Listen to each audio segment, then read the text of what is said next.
Your government feels like a distant planet. Your leaders speak a language you don't understand. And somewhere in the gap between you and them, a shadow begins to whisper. What if they're hiding something? What if the truth is darker than you think? This isn't paranoia. This is psychological distance. And it's rewiring your brain to believe in conspiracies you never thought you would. The year is 2025. Across the United States and Canada, millions of people wake up every morning feeling disconnected from the institutions that govern their lives.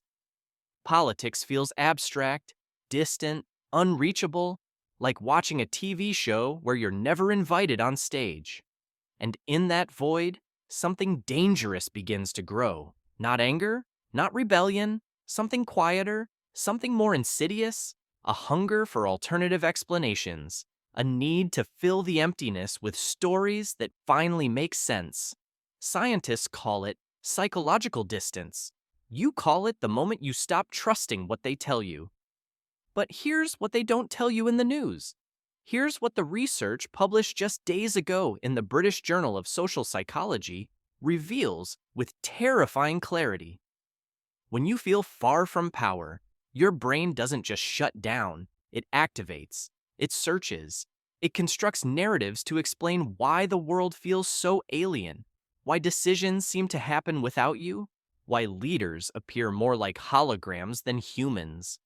And those narratives, they're conspiracy theories, not because you're gullible, not because you're uneducated, but because your mind is doing exactly what it was designed to do.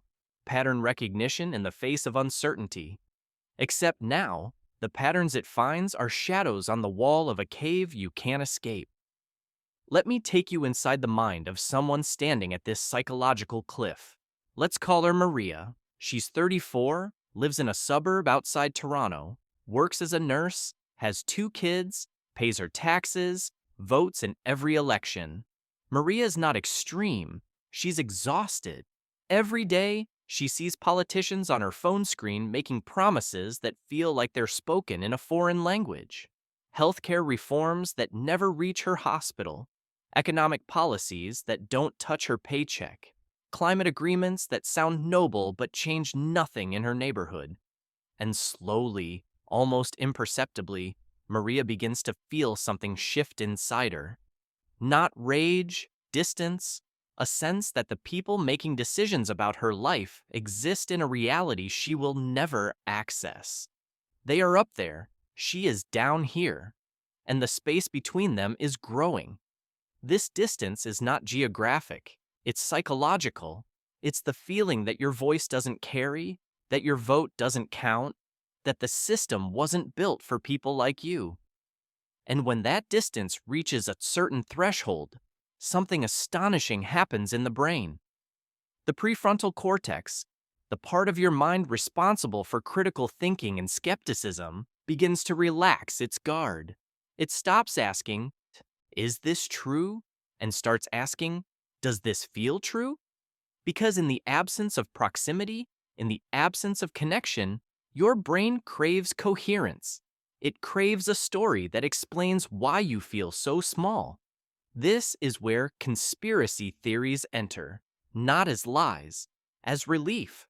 They offer what the distant institutions cannot: a clear narrative, a visible enemy, a simple explanation for complex suffering. Maria doesn't wake up one day and decide to believe that a secret cabal controls the government. She stumbles into it. A YouTube video, a friend's comment, a thread on Reddit, and suddenly the pieces click. The reason healthcare doesn't improve? It's not bureaucratic complexity, it's intentional. The reason politicians seem disconnected? They're not incompetent, they're complicit. The reason her life feels out of control? Because someone, somewhere, is pulling the strings. And for the first time in months, maybe years, Maria feels something she hasn't felt in a long time: clarity. But here's the brutal truth. That clarity is a mirage. It's not insight. It's a symptom of a brain trying to close a gap it was never meant to bridge. Because here's what the science shows, and this is where it gets chilling. Psychological distance doesn't just make you vulnerable to conspiracy theories. It changes how you process information. It makes you more likely to accept explanations that attribute agency to shadowy forces, more likely to distrust official sources, more likely to see patterns where none exist. And here's the kicker. It doesn't matter if the political system is actually corrupt or functioning well. What matters is how far you feel from it. The perception is the poison. Researchers at multiple universities across Europe and North America conducted a series of studies to test this. They didn't ask people if they believed in conspiracy theories. They manipulated how close or distant people felt from politics. In one experiment, participants read descriptions of a fictional country. Half were told that in this country, politics is part of daily life. Leaders are accessible. Town halls happen in local communities. Decisions are explained clearly and affect people directly. The other half read the opposite. Politics in this country is remote. Leaders are elites who live in a different world. Decisions happen behind closed doors. Citizens have no real influence. Then, all participants were asked about their likelihood of believing conspiracy theories. The results were staggering. Those who imagined politics as distant were significantly more likely to endorse conspiratorial thinking, not because the political system in the fictional country was described as bad or corrupt, but simply because it was described as far away. Let that sink in. The content didn't matter. The proximity did. When people feel that power is out of reach, their brains default to alternative explanations. And those explanations, more often than not, are conspiratorial. This isn't a bug in human cognition, it's a feature. Your ancestors survived by identifying threats, by recognizing when the tribe's leaders might be plotting against them, by staying alert to deception. In a small community, you could see the chief's face. You could hear the arguments. You could participate. But in a society of millions, where decisions are made in distant capitals by people you'll never meet, that ancient alarm system misfires. It sees distance and interprets it as danger. Now, let's go deeper. Let's talk about what happens in your brain when psychological distance takes hold. Neuroscientists have identified a network of brain regions involved in social cognition, the ability to understand and predict the behavior of others. This network includes the medial prefrontal cortex, the temporoparietal junction, and the posterior cingulate cortex. When you interact with people you know, people who are close to you, this network fires efficiently. You can read their intentions. You trust their motives. But when you're dealing with distant, abstract entities, corporations, governments, global organizations, this network struggles. It can't generate the same intuitive sense of understanding. And in that cognitive gap, suspicion blooms. Because if you can't understand them, how do you know they're not deceiving you? This is why conspiracy theories are not just about misinformation. They're about disconnection. Maria doesn't believe the conspiracy because she saw a fake news article. She believes it because it fills a void that proximity once filled. In a smaller world, in a closer society, she would know the mayor. She would see the council meetings. She would feel part of the process. But in a world where politics happens on screens, where leaders are curated images, where policies are announced in press releases written by people she'll never meet, Maria's brain reaches for the only tool it has, narrative construction. And the narrative that makes the most sense, the one that feels most coherent, is the one that says they are hiding something. But here's where this story takes a hopeful turn. Because the same researchers who uncovered this link between distance and conspiracy belief also found something remarkable. They found that reducing psychological distance can reduce conspiratorial thinking. In another experiment, they asked participants to imagine a political system where citizens have direct access to decision makers, where town halls are common, where transparency is the norm.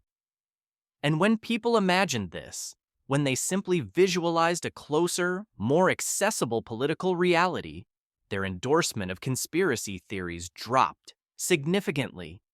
This wasn't about changing their political beliefs. It wasn't about educating them on facts. It was about changing their sense of proximity.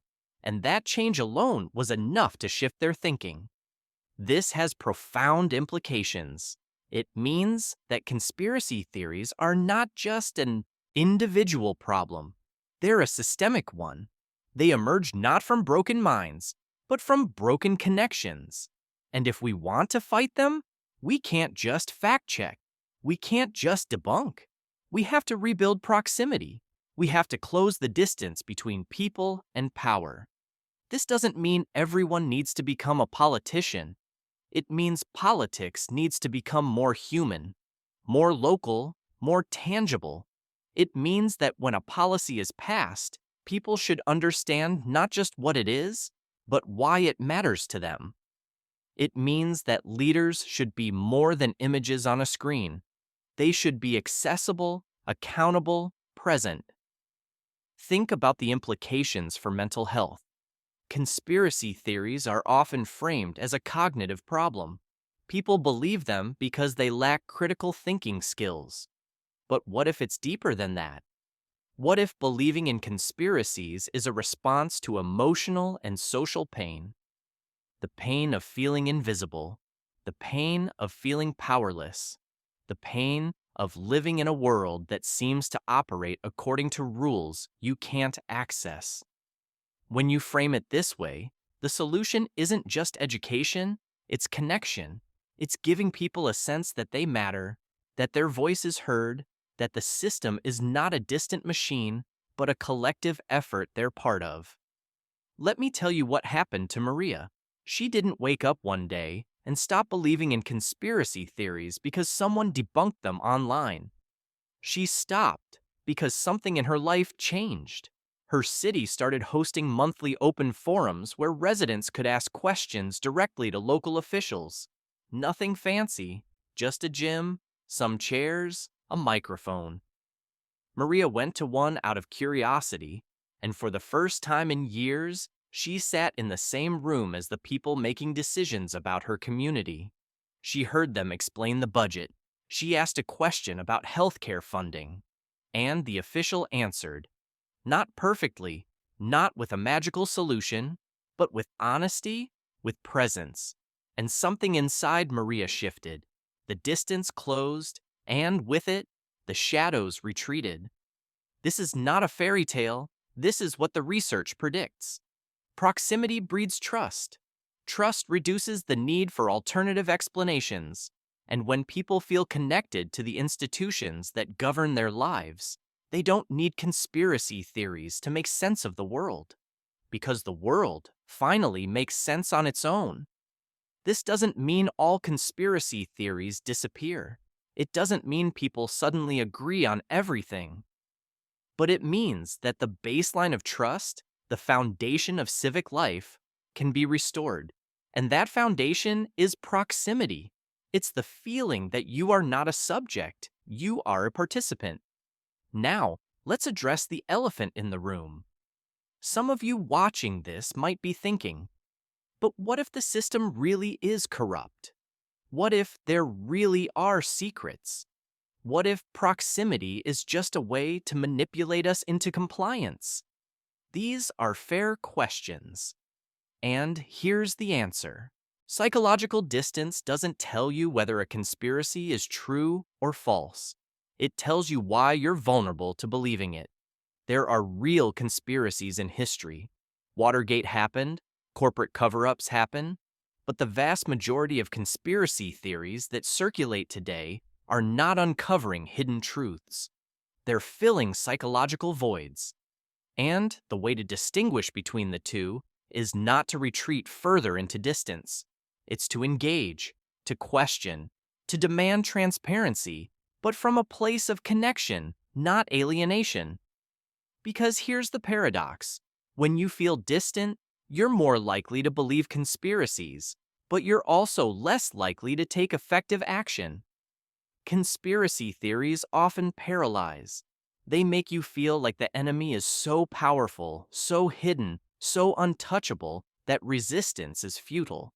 But when you feel close, when you feel part of the system, even a flawed system, you're more likely to engage constructively, to vote, to organize, to hold leaders accountable.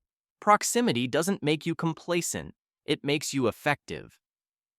So, what does this mean for you? If you're watching this and you've ever felt that pull toward conspiratorial thinking, I want you to know you're not broken. You're responding to a real psychological phenomenon. The distance is real, the disconnection is real, and your brain is doing what it's supposed to do in that environment. But now you have a choice. You can let the distance grow, and with it, the shadows. Or you can take steps to close the gap. Attend a town hall, join a local organization, reach out to a representative, not because you believe it will fix everything, but because proximity changes how you think. And how you think changes what you believe. And if you're someone who's never been drawn to conspiracy theories, this research is still for you. Because it shows that the antidote to conspiratorial thinking isn't just education or debunking. It's connection. It's building societies where people feel close to power, where institutions are transparent, where participation is possible. This is not a political ideology. This is a psychological necessity. We are social creatures. We need to feel that we belong, that we matter, that we are seen. And when we don't, our brains will create stories to explain the emptiness. Some of those stories are harmless. Some are dangerous. But all of them are symptoms of distance. In a world that feels increasingly fragmented, increasingly mediated by screens, increasingly governed by forces we can't see, the solution is radical in its simplicity.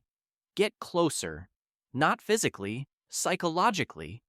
Feel your way back into the systems that shape your life. Demand that those systems make space for you, and watch as the conspiracies lose their grip. Because they were never about the truth. They were about the distance. And when the distance closes, the truth doesn't need to hide in shadows. It can stand in the light, imperfect and human, but real. This is the new science of conspiracy. This is psychological distance theory. And it's not just about understanding why we believe. It's about understanding how we reconnect, how we rebuild trust, how we turn strangers into neighbors, and distant elites into accountable leaders. The research is clear, the path is open, the choice, as always, is yours. If this resonated with you, hit that subscribe button. Leave a like if you found this valuable. And in the comments, tell me, what city are you watching from? Let's close the distance together.